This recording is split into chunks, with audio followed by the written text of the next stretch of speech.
Thanks very much, Sherry Ann. So only 5 years ago, the world agreed what was seen as very aggressive targets, achieving net zero carbon emissions by 2050. Today, we know the science has changed. 2030 is the new 2050. 1.5 degrees is the new 2 degrees. So how are we going to do that? Let's get into that challenge right now. First of all, we know we have to look at how energy is generated. We cannot achieve net zero carbon neutrality without moving to 100% renewable energy. How fast can we do that? Solar in India plays an enormous part of that. First of all, please do welcome the Director General of the International Solar Alliance, Dr. Ajay Mathur, for some introductory remarks. Thank you very much. And I can't tell you how delighted I am to be with all of you at the India Global Forum. One of the things that we are seeing from our vantage point is that globally, in the aftermath of COVID-19, we have seen an increasing advocacy regarding global green recovery.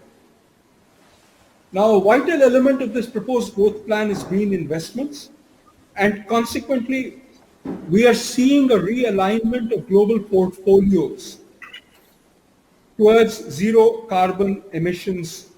And this is work that is, in a sense, ongoing. It's started, it's still ongoing.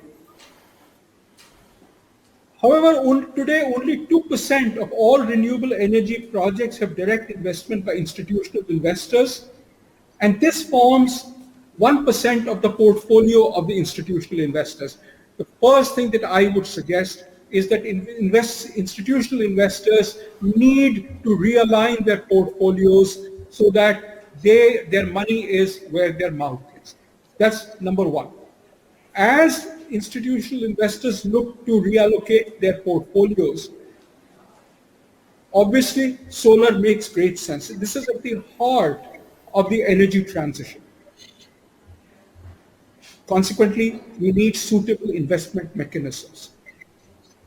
It is our experience that a suitable investment mechanism on the one hand, whether it is a risk guarantee fund that helps provide investors with the confidence that they will get returns on their investment, or whether it is policies and processes set by the governments so that money can flow in, these two things happen in tandem.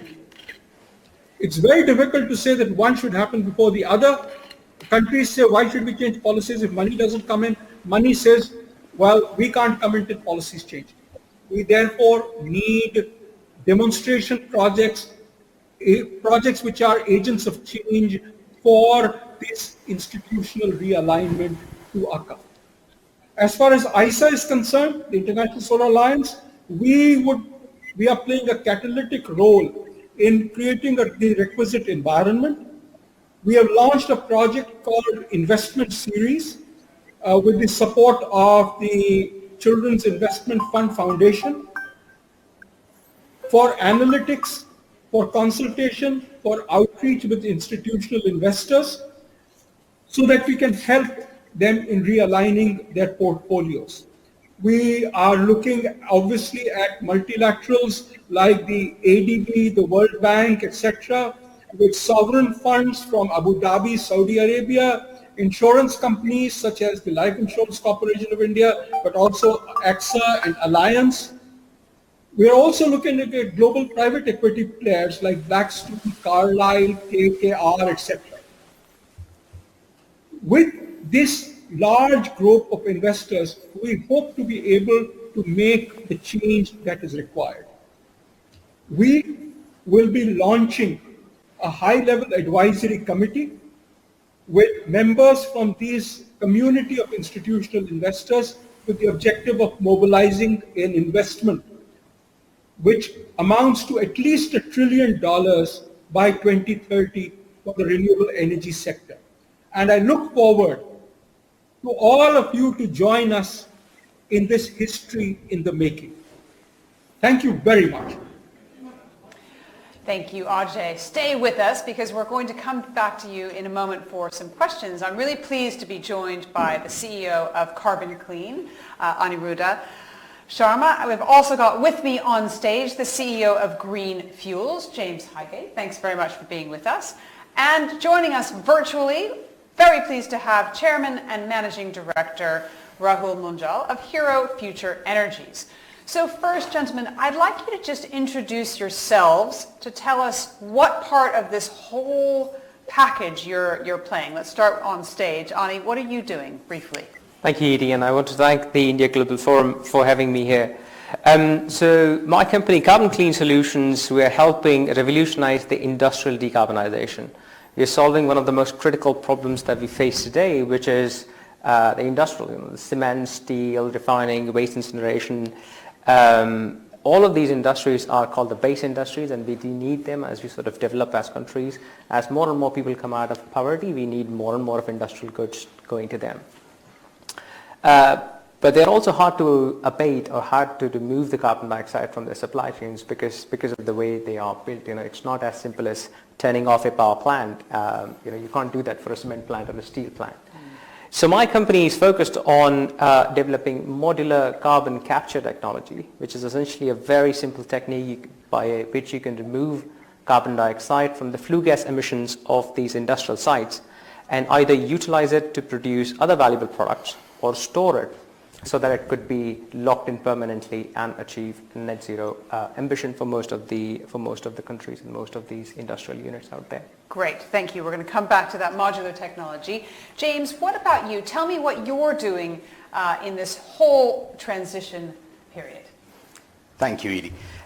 So Green Fuels has actually been running for some time. It's actually a company I started 18 years ago, really through a focus and move away from fossil fuels in transport, so to decarbonise transport.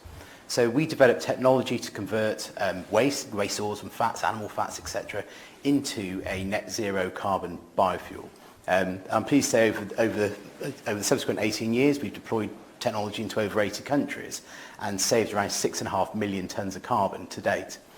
We're currently setting up our own facilities in various locations, including India. There's some very good policy drivers in India for doing what we do, enabling this conversion of waste into a net zero carbon feedstock. We also see the future of biofuels being in transport modes such as aviation and marine. And so a lot of the research and development we've been doing over the past decade has been into the production of these true drop-in fuels. And we also see these expanding globally. And overall, waste-derived biofuel should be seen as a very important component in decarbonisation of transport, along with electrification, along with other means. So that's Green Fuels and what we do. Thank you. And let's bring in you as well, Rahul. Tell us how you fit into this giant jigsaw. Thank you, Ali. CO2 emissions from electricity contribute around 40% of the net CO2 emissions that there are. So if we have to take care of climate change, we need to take care of energy and electricity. If we have to take care of electricity, we need renewable energy. And we need renewable energy, we need to deploy this at a warp rate. So at Hero Future Energies, our motto is Planet Positive Power. We have wind power, solar, battery storage, C&I solutions for all their energy needs. To find them a renewable solution, which could also include hydrogen. So in a nutshell, this is what we do. Thank you very much. So we've got people working on both sides of this, both on the where our electricity is going to come from. If we're going to be 100% electric, for example, we need the work coming through from Ajay and also from Rahul. Also, what do we do with that carbon once it's out there, and what else does the fuel come from? So let's go back to you, Dr. Mathur. We've heard from His Royal Highness, we've heard from Mike Bloomberg, the importance of that transition to sustainable energy. I'd love to hear why solar in particular is so important, and what do you think could be holding it back?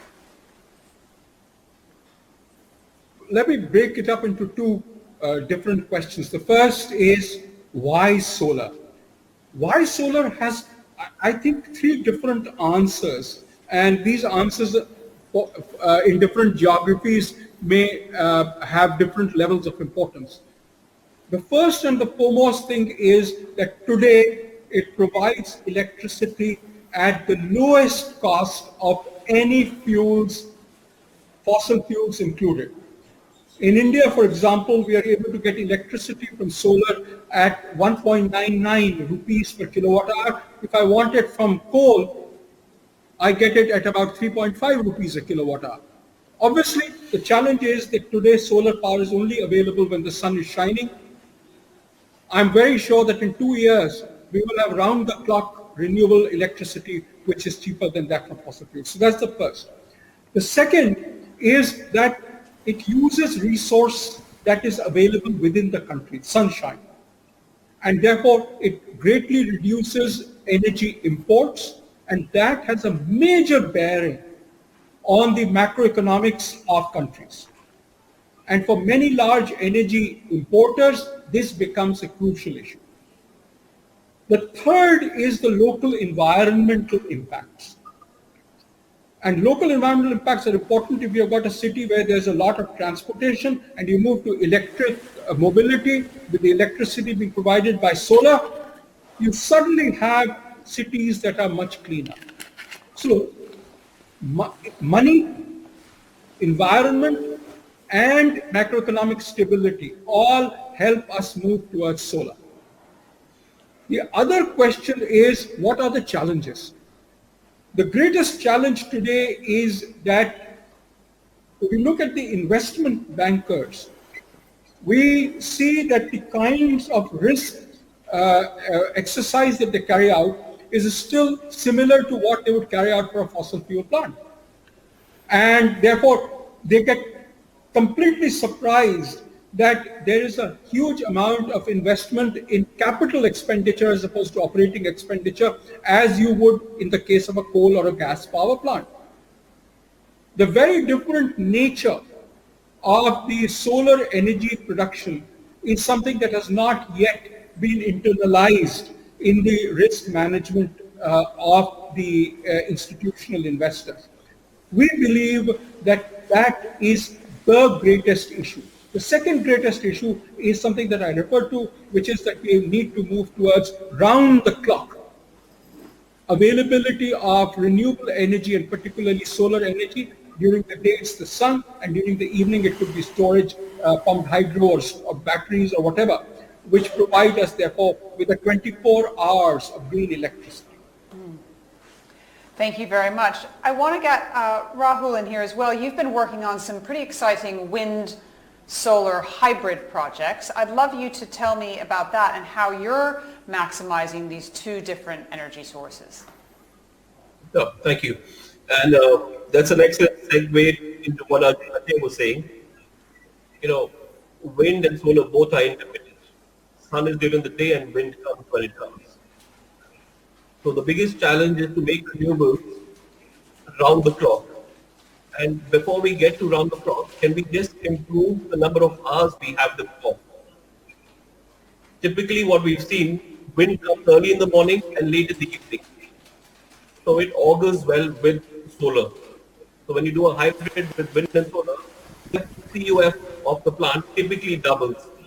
So the plant can generate electricity roughly 50 or say, maybe even 70, depending on where the wind plant is. And then for the other 30%, you bring in solar storage. And then, so this is why hybrid is needed, because if we have to move to renewables as a solution for 24/7, 365, we will have to use wind because it comes at a different time of the day, solar because it comes at a different time of the day, and then we have to store what we have for when there is no wind and when there is no sun. So with this in mind, we have the country's first wind and solar hybrid in the state of Karnataka, and I must tell you that it runs really, really well, especially in some months when there is enough wind and solar.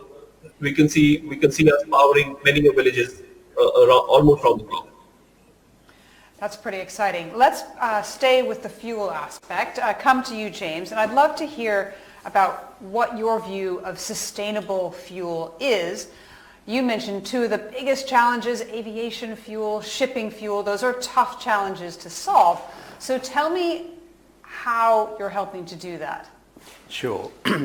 So I think for us, where we're looking at liquid biofuels, so we're talking about fuels that are a direct replacement to existing fossil fuels, you can certainly see the electrification of the road fleets happening over time, but with transport modes such as shipping and aviation, where basically if you want to move something very big a long way, you need something very high energy density, and to be honest, hydrocarbon fuels are about the best thing that we have. The problem with hydrocarbon fuels is they're using a fossil fuel base. What we're doing is developing fuels that actually use a biogenic, a biogenic feedstock, so a feedstock where the carbon has been fixed within an existing timescale.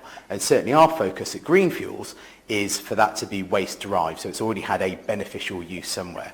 The challenge for us is making sure there is sufficient feedstock, making sure the feedstock is suitable for use, but also, we are competing against fossil fuels, and fossil fuels are very inexpensive.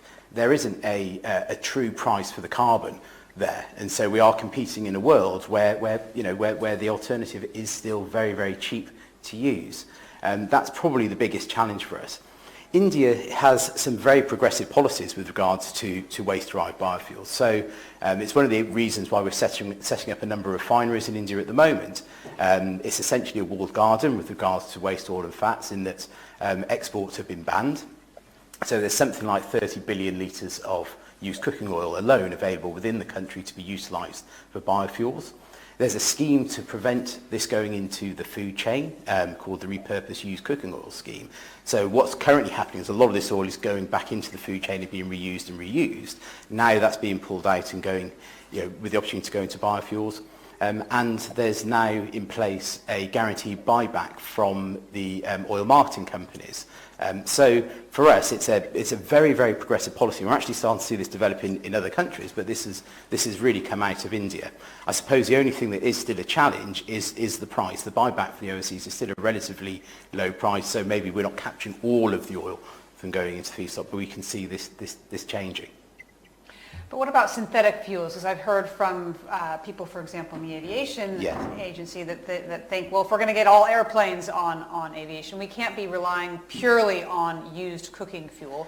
We're going to have to make this synthetically. How far away is that? Sure, yeah, and it can be done. Again, it's just down to cost. I think the important thing is, again, that we're looking at a biogenic feedstock. So you can produce fuels from waste carbon and carbon emissions from fossil fuels, but it's not going to take us all the way to a net zero carbon fuel. So we're doing work at the moment with other agricultural waste, waste from fisheries, sewage sludge. In India we're doing work with bagasse, the byproduct from the sugarcane industry, and all of these things we can turn into fuels, but it comes down to cost, and it is relatively expensive to produce these fuels. And this is where I think the carbon pricing is so important to come into play, because there isn't a level playing field at the moment. And without a level playing field, it's very difficult to get finance, and it's very difficult to scale. Okay, so Ani, let's come back to you now. So we have a world in which the fuel is entirely renewable. It's going into an industrial process, and you are capturing it at the top. Tell me why your technology is so different from what we've had for over the last 50 years. Thank you, Edie. So I think I'll probably break this down question into maybe two parts. The first one is, why is the technology so exciting and what's so interesting about it? And maybe the second part is, why is it so important for the wider industrial sector itself, as it could make a big difference in terms of what we emit between now and 2050. The first one, why is it so exciting for the industrial companies out there? The simple reason is because it's all modular and it's 10 times more smaller. Industrial companies are busy places. Real estate is very, very expensive. You go to a cement plant, steel plant, refineries. They literally don't have any space at all. And what we're doing is we are actually modularizing and containerizing and skid mounting the carbon capture equipment. How big is it? It's actually literally a shipping container, just that big. So imagine one shipping container basically provides you enough carbon capture power to decarbonize a small refinery, or maybe a small steel plant, or a small cement plant. The other benefit of modularization is because it's in boxes, it's all produced off-site. So as a site owner and operator, you don't have to worry about disruptions at your site. It's all done off site. You bring it on site, you connect the pipes, and in less than 8 weeks you're up and running. And the third important factor is it allows the industrial companies to decarbonize their locations successively as they go towards 2030, 2040 target. So, for example, I mean, we have a project in India which is world's largest carbon capture and conversion recycling into chemical project. It's in South India, a town called Tuticorin. We capture the carbon dioxide from a coal plant and we convert it into a chemical which is then used by Unilever to produce low carbon detergents. So we're not only decarbonizing an industrial site, we are also decarbonizing the supply chain for the end consumers as well, and enabling them to choose between whether they want a low carbon product or not. And we believe that's quite interesting and quite exciting opportunity to make available for the end consumers and users out there. And the second part of the question will probably maybe focus on that as to why is it so important in terms of modularizing the equipment. The reason we believe it's so important is because if you want to meet the target, the 1.5 degree Celsius target, the IEA says that you need to achieve a 500 times ramp up in the carbon capture capacity between now and 2030, especially because that's the only way you can decarbonize the industrial companies at large scale. Now, 500 times ramp up could only happen if you have a modular unit, something like a Tesla, wherein you produce 1, 10, 100,000 gigafactory. So that's exactly what our ambition is. We want this to actually become a real solution in terms of a fight against climate change, and hence we believe modularizing, skid mounting, and packing all it in a box is the right solution to go forward. So in our remaining time, I want to hear what your messages are for G7 leaders. We know that COP is coming up in months in the United Kingdom in Glasgow. We heard from Michael Bloomberg saying that businesses are the solution. Well, you guys are part of the solution, but we also know that we need to see more aggressive policies coming from government. What do you want the United States, for example, to be saying together with the other richest countries at COP26? And what do you think India can also do? Let's go to you first, Ajay.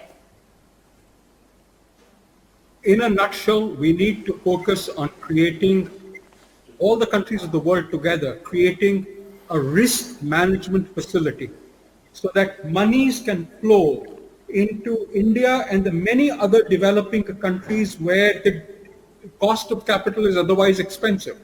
This would accelerate investment in solar more than anything else. It would give confidence to the investors that they will get their returns from the investment that they have made.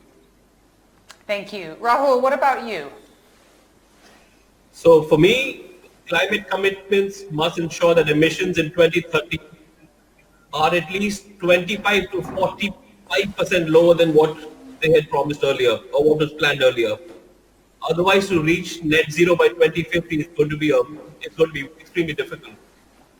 The commitments that we have today will not take us below 2.1 degrees. Thank you. All right, quick answers from our friends on stage. Ani. Well, from my side, look, I mean, we can offer carbon capture at $30. We're emitting about 40 billion tons of carbon dioxide, and if you look at the global GDP of all the countries, about $80 trillion. So we are asking about a cost commitment of about 2 to 3% of the global GDP. I would ask the global leaders and all the countries to come together and commit at least 3 to 4% of their GDP towards decarbonization and building it back better. Thank you. And James? For us, I think it's a fair price for carbon globally to provide greater parity with fossil fuels and reduction in fuel subsidies with fossil fuels. A lot of these things do need to be localized. The problem is certainly in the biofuels industry, we have materials moving all over the world. If there are local policies, as in India, if we can see that happening in other countries, I think we can move a long way quite quickly. Thank you to my panelists who are here with me on stage, as well as those for joining us virtually. Coming up, we'll be traveling to West Africa. We'll be right back with Ben.